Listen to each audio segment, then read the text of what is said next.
Hey guys, welcome back to another video. My name is CFI Mun. If you're new to the channel, if you guys can leave a like and subscribe, it helps a lot. I'm also in the Boise area and I provide private lessons in the Meridian, Caldwell, Nampa, Boise, even Ontario, Necessa 172. So if you guys are interested in private lessons, going up for instrument, commercial, private pilot, whatever, just let me know and we'll go up. Send me an email at cfimunden@gmail.com. Link is going to be below. So I came across this guy's video actually about a week ago, and it just popped up in my feed, and I watched a few of his other ones too, and I was absolutely mesmerized by this guy's creativity, the filters, the voiceover, and I was just thinking to myself, we need more content creators like this in the aviation sphere. I think one of the things that not deterred me away from aviation content creators, but I wasn't like super attracted to the, I don't know, super attracted to watching aviation content was that it felt almost like a sales pitch all the time. I don't know if it was their tone or their demeanor, but a lot of YouTube CFIs, not all of them, but many are kind of, I don't know if this is kind of rude for me to say. I mean, I guess it is kind of rude, but a little bit stale and authentic, but in an inauthentic way. And I've tried to not be that way. I just try to be real with you guys. These are all off the cuff. I don't invest in fancy equipment yet, fancy microphones. And when I do, I'm trying to present myself as real as possible. Like the CFI Munden you guys get on YouTube is going to be the same one you're going to meet in person. I promise you. And that's what I've always strived to. And I didn't really get that impression from a lot of the aviation content creators, but I don't know. It could just be the perception and I could be wrong. But I came across this guy's videos last week and it was just so beautiful. The way that this guy edited these, the voiceovers, the filters, everything was amazing. I want to watch this with you guys. This is a really interesting concept, and I love talking about. So there's like this overarching thing that we can talk about, which is accident analysis and density, altitude, and instructional videos. But there's spaces in between those topics, like the art of not flying, pilot's hardest decision, personal minimums, where you can approach these discussions from a creative way, in an interesting way, and you could tell a story. And for some reason, telling a story while teaching a lesson just clicks with me. I think it's a natural human response. So this is exactly what this guy does right here. And let's go ahead and watch this together and kind of talk about it.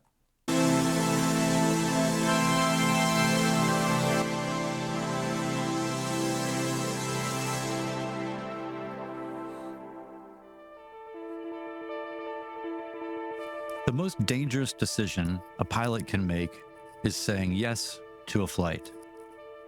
But the most powerful, that's saying no. I've logged about 600 hours in the air so far, but my proudest moments as a pilot, they're the flights I never took. Every pilot has a number, a set of personal minimums.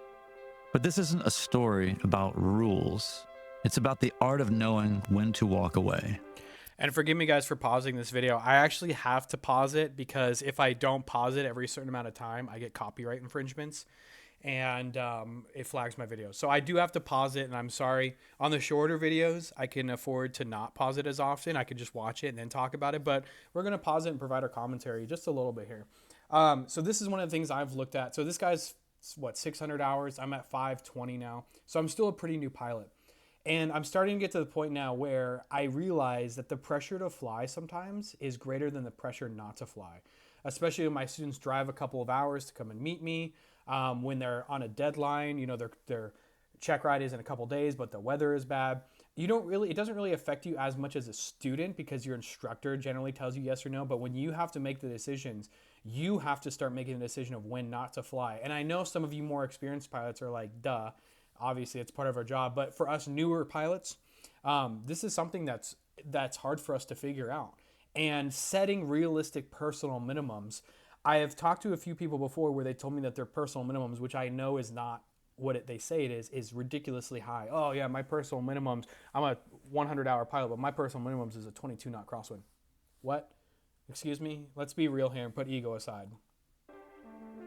Like Willem de Kooning scraping away layers of paint to find truth, we strip away ego, pressure, get there-itis, until all that's left is what I always say, and I have it written in my minimums: I never have to fly anywhere ever. Here's what they don't tell you in flight school. That's a great little snippet right here is what he says. He says, Credo, I never have to fly anywhere ever. These mins are a minimum criteria, but I will always seek reasons not to fly. It is way less scary being on the ground, having not flown, than it is being in the air and wishing you were back on the ground. I have had moments before where I'm like, all right, this is getting pretty scary. I need to get down now. And it is a helpless feeling. It is a scary feeling. And it's a part of the learning process because you're learning really what your personal minimums are, but you never have to fly anywhere ever, no matter what. If there is a possibility that's too high or a risk that is too high of you getting an accident or crashing or damaging the aircraft or whatever, it's not worth going up. It's just not. And I don't think I'll ever change my mind on that. I could be 1,500 hours. I still think that this credo will still apply to me then. Anywhere, ever. Here's what they don't tell you in flight school. Personal minimums are not about limitation. They're about freedom. Freedom from pressure, from doubt, from the weight of a decision. That is actually such a good point because ever since I established my personal minimums as like a CFI, it actually has provided me a sense of relief because I know that when I'm outside of those personal minima, I am not going to fly. It's just a simple, no, I'm not going to do it. And it's easy. It's like an easy thing to measure against. It's like, oh, these are my rules and these are what I'm used to and this is what I'm not going to pass. And if it's past that, I'm not doing it. And it's really that simple. Instead of not having personal minimums and being like, we can go up and see how it is, then you waste your students' time, you waste your time, you risk getting an accident. So it really does, having personal minimums and knowing when to say no relieves pressure and stress off of you. And it makes you a way better pilot. Decision that you know isn't right. My minimums are simple, or I don't go. And they get really specific.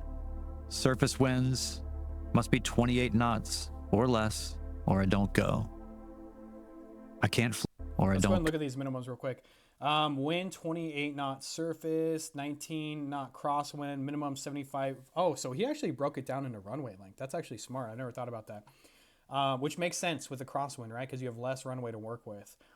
Minimum 75 feet runway width, minimum obstacles, 19 knot crosswind, less than, less than 75 feet down, a 50-foot runway, and then a 15 knot. So as the runway gets smaller, his crosswind limitations actually go, he gets lower crosswind limitations. So that's actually smart. I like that. Go. I can't fly VFR over the top unless I have ground contact and multiple outs and temperatures are below freezing level. VFR on top. I watched this video a long time ago. I'll try to find it again. But this guy posted this video of him doing VFR on top where he flies through a little hole and he's like, oh, cool, I can get VFR on top. He goes on top and then he shows what on top looks like. And it is clouds as far as the eye can see. Hundreds and hundreds of miles, just endless clouds. And then he's like, I literally can't turn around because that hole that I just went through closed. Even my crosswind minimums are broken down specifically. I can handle a 19 knot crosswind as long as the runway is 75 feet or wider with minimal obstacles. But if it's a small runway, say less than 50 feet wide, my minimums are down to 15 knots. I have differentiation between fuel reserves for day and night. I have to be clear of mountain ridge tops by at least 1,000 feet, and the winds aloft at the ridge must be less than 30 knots. If I'm going to fly more than 20 miles, the ceilings have to be at least 3,000 feet. If these criteria are not met, I don't go. Each one of these minimums is a brushstroke of intention. Each one is a choice to live by, to fly another day. But here's where it gets interesting. Just as Mark Rothko's paintings appear simple but reveal incredible complexity, these numbers are just the surface. The real art, it's in the spaces between the numbers, the gut feelings, the subtle signs, the 1,000 small decisions that lead to the one big no. So this is another thing that I guess I have the privilege of doing this. Maybe once I get into more airlines or something like that, I can't do this as much, but I believe that there are signs and signals given to me from wherever or whoever.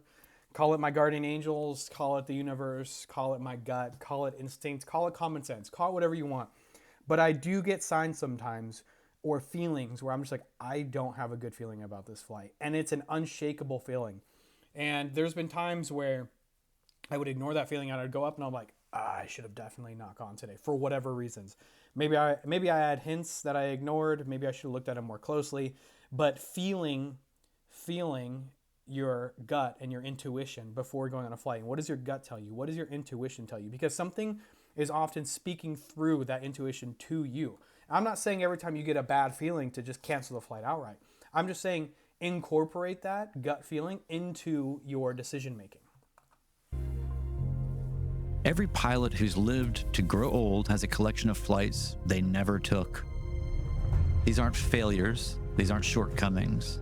In fact, they're masterpieces of judgment. Yeah. The art of not flying isn't about... I'm way more impressed by someone who says no to a sketchy flight than someone that went up, did the sketchy flight, and then comes back to brag about it. Because I'm just like, that's just bad decision making, honestly, and that's not impressive, especially when students are involved. Fear. Or passengers. It's about respect for the sky, for physics, for the craft of aviation, for the infinite canvas of possibility that awaits when we make the right call for this flight. So next... And it is about respect. You have to have respect for what it is that we're doing. We're doing something that a very, very small, tiny, insignificant amount of the human population has ever done and ever will do, which is flying. And you have to respect that. What we're doing is a craft. It's a science. It's an art. And if you have this attitude like you're better than physics, right? You're better than aerodynamics. You're better than weather, right? It's only going to get you in trouble. Next time you're facing that decision, remember that every great pilot's logbook is filled with blank pages. Pages of flights not taken. Stories of wisdom over bravado that will never be told. Because sometimes the most beautiful art is the art of walking away. Tell me in the comments about a time that you've made the hard call to stay on the ground. And maybe your story will help someone else make their own masterpiece, their own story that never gets told.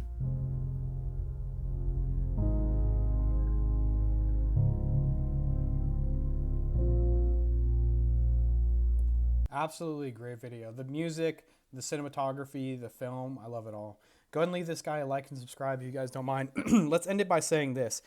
He said that every pilot has blank spaces in their logbook or empty pages that could have been filled if we said yes to those low ceilings or the low visibility or whatever it is. I had an instance once about a month and a half ago where I had a student that drove from a pretty far distance to come and meet me to do a cross country that was a requirement for a check ride.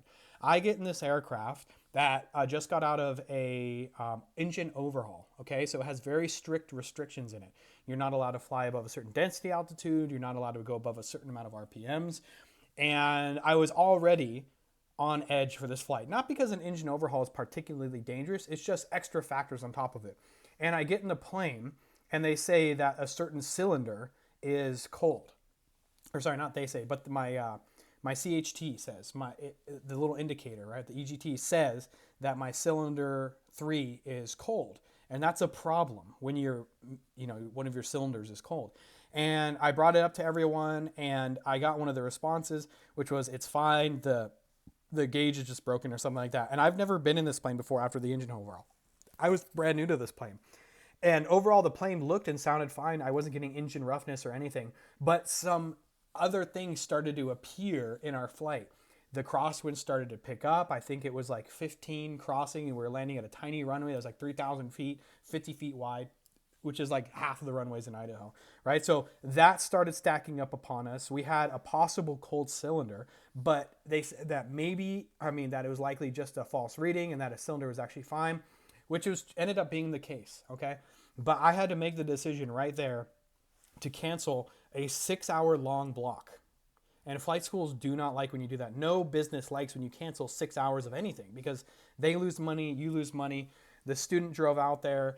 And I ended up talking to my student about it. And I was like, these are the factors that are against us right now. We have a possible cold cylinder, but it's most likely just a false reading. We have crosswinds picking up, and we've already burnt an hour on the ground just talking to maintenance and stuff like that. So now we're rushing. So that is the 3 strike rule. Like, we are, in my opinion, 3 strikes like that, like you're done. You know, the flight's not going to happen. That's my strict rule. I've adhered by that since I was a private pilot. And I told my student about that, and this student agreed, and we canceled the flight. Was the school happy about it? Probably not, but I stayed professional. I voiced my opinion about it, and I had to cancel that flight. And on the drive home, I was really wondering if that was the right decision, and I felt guilty. And that's just how it is sometimes. And I'd imagine that as you go higher into like the airlines and corporate and stuff like that, the stakes get higher. When you cancel a flight, you're not losing the school $600. You're losing the company thousands and thousands and thousands of dollars. Okay, so that this decision, the hardest decision ever, to say no to a flight, only gets more difficult, I would imagine. And I'll let you guys know when I get there. But there is, like this YouTuber said, there is an art in saying no. And there is a relief in having personal minimums and adhering to those personal minimums. And as we gain experience, we know when to say no. And that's that. You say no, I made my decision, we're not going for whatever reason. Okay. But I love this guy's videos. If you guys want, we could watch more of them tomorrow or something like that. But go ahead and leave them a like and subscribe. And yeah, actually, let's end this by reading comments, because these comments are always super good. Love this video. I've had a couple of flights where I've scrubbed a flight, having to disappoint others, but knowing that it's better to be safe. And a few times when I was solo, each time I knew it was the right call. It's better to be on the ground wishing. Yeah, see, I've heard this a bunch of times. My instructor used to say this. It's better to be on the ground wishing you were in the air than to be in the air wishing you were on the ground, which is kind of what I said earlier. Long story short, in aviation, whilst the takeoff is always voluntary, the landings are always mandatory. Newton's third law, what goes up must come down, right? 2 days ago, we were taxiing on the runway. Halfway in the taxi, my CFI spotted distant dark clouds that weren't there when we started. Oh, unforecasted weather. That's huge. Learning how to read weather is like honestly an art. And I've been so impressed by one of my instructors in particular. I'll just call him DB, who is like a master at reading weather, and his weather knowledge is extensive. And you enter this level of being like just somebody who knows about clouds to being a meteorologist to being a damn wizard, right? And that's how he was. We proceeded to the threshold, testing the engine, and then requested a return to the hangar. Minutes later, a huge storm hit the airport, and I'm very thankful for my CFI. So really good stuff here. Love this guy's video. Don't forget to like and subscribe, and I'll see you guys for the next one.